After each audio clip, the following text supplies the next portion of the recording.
Federal Drive is presented by GEHA, Government Employees Health Association, proudly providing health and dental benefits to federal employees and their families. Visit GEHA.com. We're starting a new monthly series focused on how federal data works in the real world.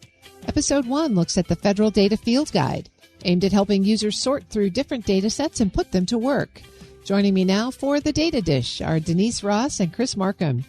Denice directs the Data Policy Institute at the Federation of American Scientists and is the former Chief Data Scientist of the United States. Dr. Christopher Marcum is a Senior Advisor for Federal Data Policy at the Federation of American Scientists. Chris and Denice, I am so delighted to have you both. Thank you for joining me. It's great to be here. We are launching a new monthly series. We're going to call it the Data Dish, where we talk all about federal data. So Denice, you come from that background. When you look across government right now, what do you see as the state of federal data? I see that federal data capacity has been incredibly weakened, and some of that's intentional, and some of it is really just collateral damage from the loss of so many federal employees, the contracts that support data collection and publishing, and the termination of federal scientific advisory committees that are so crucial for keeping our data collection systems modernized.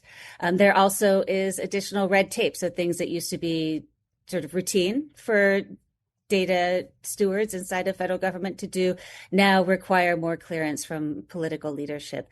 So although we've seen some pretty high profile terminations of data sets, including the food security supplement from USDA that was terminated right as millions of Americans were about ready to lose their SNAP food assistance benefits, the larger threat right now is really just the loss of capacity. And Chris, that brings us to the Federal Data Field Guide. What problem is that trying to solve? What do people struggle with when they actually try to use the kind of data that Denice has just described?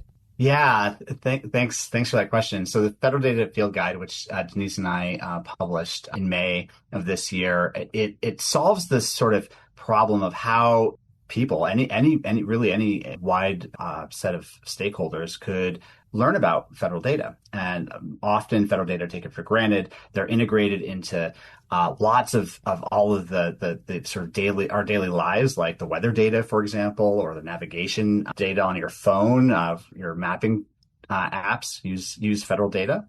And the Federal Data Field Guide provides like a really sort of fun, whimsical way for anybody to get familiar with really 8 different categories of federal data. And it's a fun exercise. And I think part of what's happened with the losses in federal data capacity that Denice had just talked about, we feel a sort of a sense of sort of grimness around federal data right now.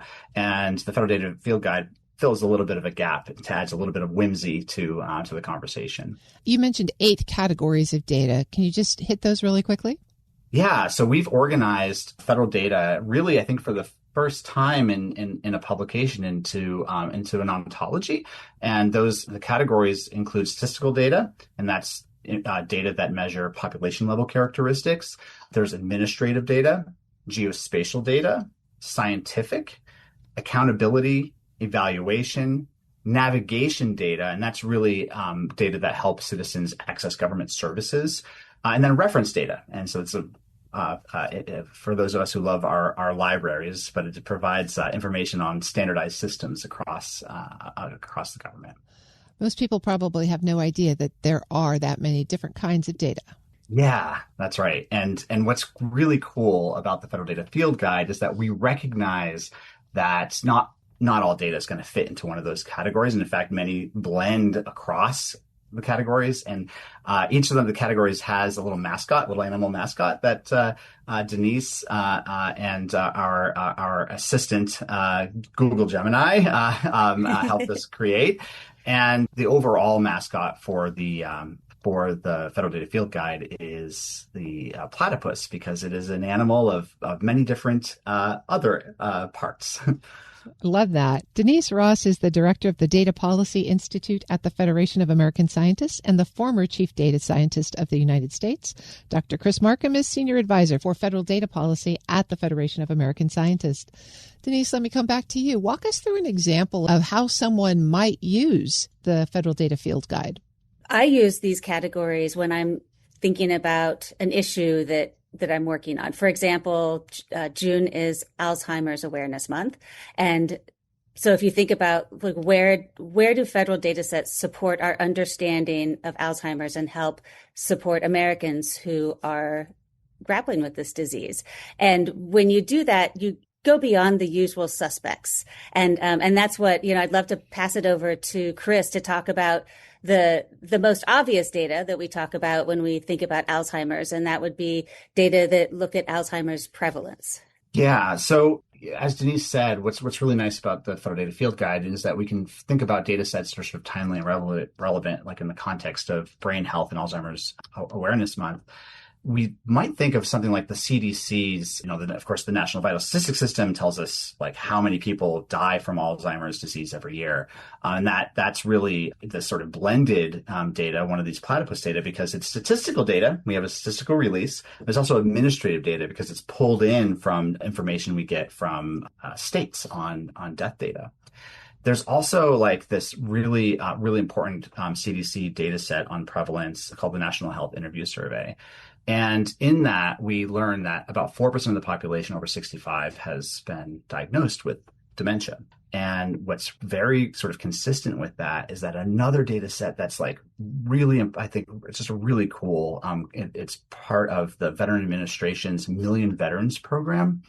They've had basically the same finding in the veteran population. And that data are controlled access. They're not freely available to the public, but they're available for researchers at the Veteran Administration. And it's really provided key insights into the exposure that maybe Denice has more information on data sets that provide exposure risk for Alzheimer's. Yeah, thanks. And another type of data set that informs our understanding of Alzheimer's and actually helps caregivers and patients is the navigation data that helps Americans navigate federally related resources. For example, the Center for Medicare and Medicaid Services Nursing Home Compare database. I like to name data sets by name, give them credit, and it helps individuals assess which nursing homes may be the best care for their loved ones. And this also is a platypus because it falls into the accountability category because it includes quality metrics on these federally supported facilities. And another data set that helps patients navigate federal resources is the clinicaltrials.gov data set at NIH. And that allows people to find what trials might be relevant for the stage of dementia that they are in. So I can imagine that different constituencies are looking for different answers. If you're a patient or a caregiver, you're going to type into your search, where do I find help? Right? If you're a researcher, you're going to be looking at what are the prevalence issues and the conditions associated with it. How does a user of this data, who doesn't even know that they're a user of this data, find it?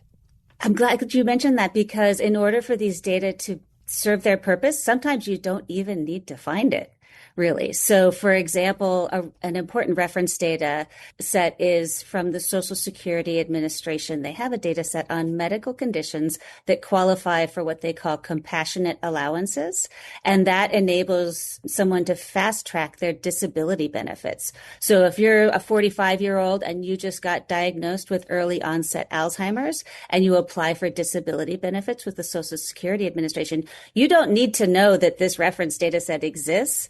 But because the young onset Alzheimer's disease is listed in this data set, you can get services, very quickly rather than having to wait the normal amount of time to get your benefits.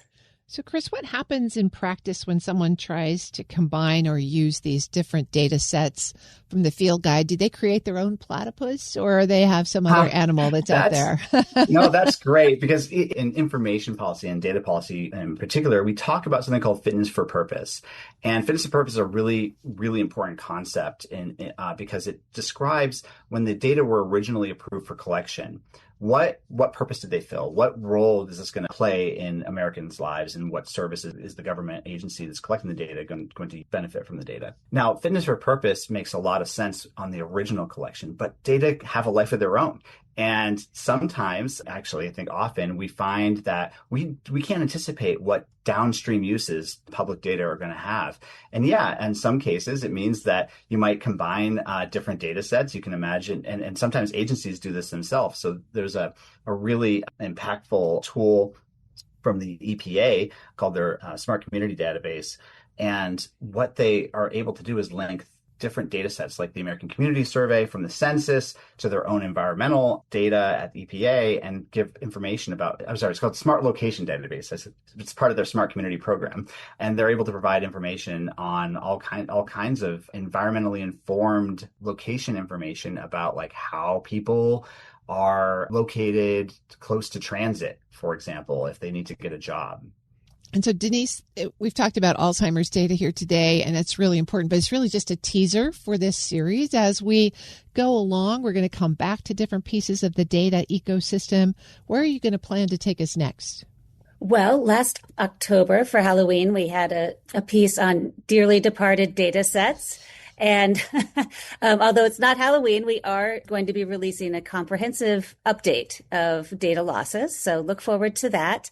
Also, I like to, coming out of New Orleans and Hurricane Katrina, I always like to keep an eye on my hurricane-related data. So as we head into peak hurricane season, we'll be covering federal data sets that relate to disaster response and recovery. And then of course, talking about the future of data policy. We're encountering some real new frontiers around the complexity of data and what our society needs from federal data. And that's the future of what we'd like to talk about. Denice Ross is the director of the Data Policy Institute at the Federation of American Scientists and former chief data scientist of the United States. And Dr. Chris Marcum is senior advisor for federal data policy at the Federation of American Scientists. Thank you both so much for joining me. I'm excited to kick off the Data Dish and see you again next month. Thank you. Thanks so much, Terry. We'll post this interview at federalnewsnetwork.com/Federal Drive. Listen to the Federal Drive on your schedule. Subscribe wherever you get your podcasts.